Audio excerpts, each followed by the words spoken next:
I did love. I did love you, and I want you to be able to heal. You're telling me you used to love me? I'm like, this is my husband here. This is so weird. Why do you think this is appropriate? Your wife should be here if you're going to tell things like that to me. Where's your wife? Why do you think this is appropriate to me? Your wife should be here if you're going to tell things like that to me. It was a life experience. Where's your wife? Why do you think this is appropriate to me? Your wife should be here. It was beautiful, like a storm and a sunset.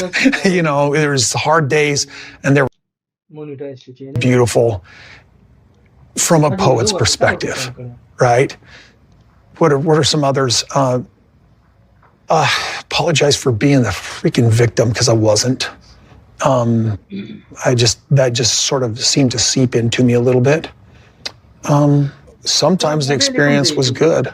I mean, I'm not telling you where to be in any way. Yeah, no. But our experience, and part of this apology, Christine, is me actually going, wow, that was special when and where it was special. Uh-huh. This is kind of awkward. I'm like the third wheel sitting here thinking, okay, what am I doing here?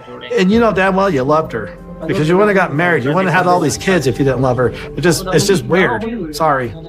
Hey, like, one of the reasons I wanted to meet with you is I wanted to say thank you for a really fascinating and wonderful and precious and special experience. Thank you. Okay, we've all moved on. We're good. We're going to shake hands and be friends, I hope. Why do you say that? Why do you say I hope? Why do you say that? There is so much water in the bridge. I'm here to apologize. I don't know where we step from here. Can I give you a little bit of advice? Just a little bit? Start with your kids. Show that part, because the women have moved on, but your kids still need to heal. And that's the part that you need. And I'm just saying, to be honest with you, because I had to do it with my own kids. And trust me, I butted heads. Oof. My whole purpose here is to apologize to Christine, not to David, not to anybody else. At this point, it's to apologize to Christine.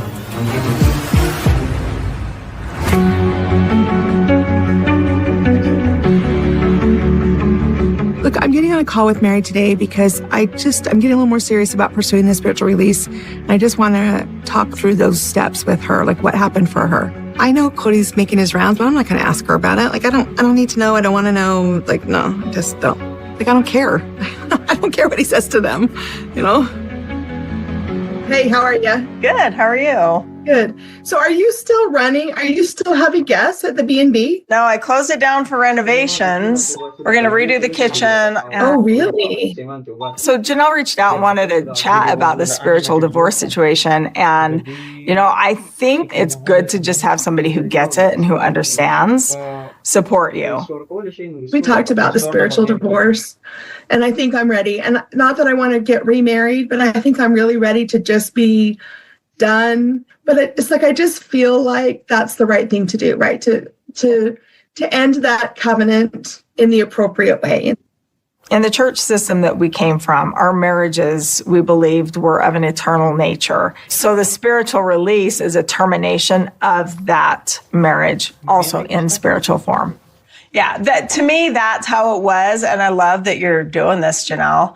I suggested to Cody that I wanted to do this, you know, go through the church process. And he was like, why would you do that? He's like, we're not part of the church. I'm like, but we still got married that way. And I'm like, then what have we been doing all this time? I feel like at the end of my life, and I want to feel like I'm standing there before God and be like, okay, I did all the things I was obligated to do, right? I felt the same way. Look, I mean, I've told Cody, I talked to him, I mentioned it when we were working on the property back and forth. His attitude has been kind of like, well, I don't know why you're doing it, but okay, it's fine, you know, whatever. Cody and I were married for 30 years. It seems kind of disrespectful to be like, we're not married anymore, done. So I'm really just seeking to close this relationship in a respectful and appropriate way. But I'm a little bit intimidated to go talk to those guys who I haven't talked to in forever. Mm-hmm. Like, I am a grown-ass woman, but Mary, I need you to make that first call for me so he doesn't, like, This is what I have a problem with church leadership, that they are intimidating. They get to say whether or not she leaves or not, or is forced to stay married to Cody forever. You know what I mean? And it is kind of intimidating, and it shouldn't be that way. It's a lot to process through, but I'd be happy to go in and sit in there with you. It's weird as hell. I don't know how long this process normally takes. I don't believe that they had any intention of granting the release on that day. I felt like they still wanted to talk to Cody, and I could see that it was not going that way, and I started asking questions, and he finally did say, you know what, you're here, we're here, let's just do it, you know. So he granted it that day, and I walked out of there single, and it was weird. Text, I dare you, I D-double dog dare you today, text, and just be like, hey, I need to have a conversation with you. And you could even say about terminating my marriage. I'm actually going to just do it right now. Do it. I just need to do it. Salmana. It's really old fashioned. Hold on. Golly, Mary, this is so dumb. Like, I'm a business person. This is not a big deal. Not a business trend. These conversations, like, maybe because it's really, really personal. Do you know what I mean? Okay. It is sent, Mary. It is sent. Well, let me know how it goes. If you want to share it with me, let me know when your meeting is up there. And if you want me around, I'll be around. Okay. Cool. It's nice to have moral support. You know, it's so funny that I feel so nervous about this. I think it's just because I really haven't spoken with anybody in the church leadership for over a decade.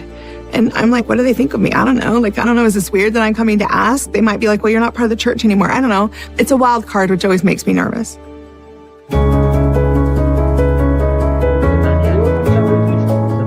I've set a boundary with my kids, and I'm setting that boundary with David and Christine. I don't care what you think. I'm here to apologize, and I don't even want to be reminded of that because it will bring me back to an angry place. Well, there's an effort I'm already making and reaching out. Those deteriorations happened as a party, not as an individual. Yeah. Do you understand that? When he cut me off on it, I'm like, okay, I had to say what I said just to make sure, because I am around his kids and I do see them hurt, and I'm hoping that he'll reach out to every one of them, and it's not just on his terms, it's on their terms too. Trust me, it doesn't work that way in a relationship with your kids. Any of his experience with his children and any of his advice for me is something that I'm just not interested in at this point, because it's like he's kind of just on the opposite side of this. So what you're saying My is bad experience with my children and their pain comes from an experience that we were in together, not that they or I did something wrong and offensive. I'm willing to have the conversation. I'm willing to hold space. Dad, you did this, you did this, you did this. I'm willing to hold that space. He really just doesn't know what's going on. He thinks he does. He thinks he understands polygamy, but he only has a small perspective on it. I do know a lot about polygamy more than what he realizes. I've been around it since basically the day I was born, and so for him to sit there and say, I don't know, he doesn't know me. I should not have like you guys can advise my kids to communicate with me, but I shouldn't have you guys involved in my relationship with my children. I agree. That's Separate. triangulation. It's your That's considered. relationship with your kids. Thank you.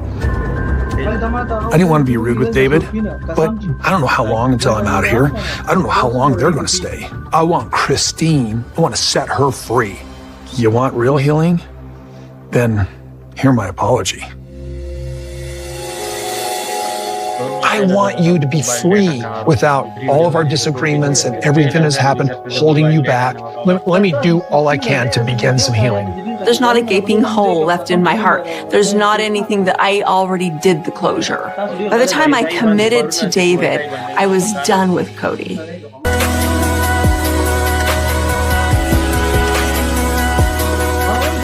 Whenever Cody's out of town for anything, I always take some extra time with the kids, one-on-one.